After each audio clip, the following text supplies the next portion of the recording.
नमस्कार. तर आज आपण एकदम झटपट होणारी गूळ आणि शेंगदाण्यापासून एकदम क्रिस्पी अशी चिक्की बनवणार आहोत. त्यासाठी एका कढईमध्ये थोडंसं पाणी आणि गूळ घालून मिक्स करून घ्यायचं.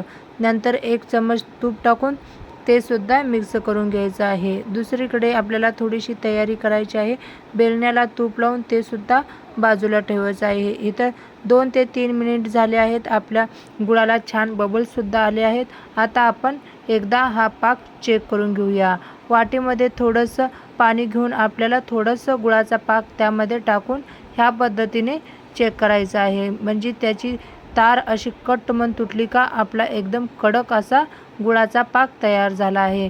भाजून सालं काढलेले शेंगदाणे यामध्ये टाकून व्यवस्थित असं मिक्स करून घ्यायचं.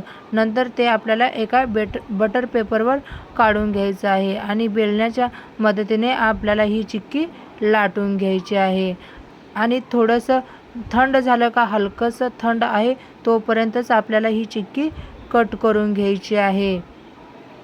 आणि अशा पद्धतीने सर्व चिक्की कट करून झाली आहे आणि एकदम झटपट अशी क्रिस्पी आपली शेंगदाण्याची चिक्की बनून तयार आहे. रेसिपी आवडली तर रेसिपीला लाईक आणि चॅनलला सबस्क्राईब करा. बाय.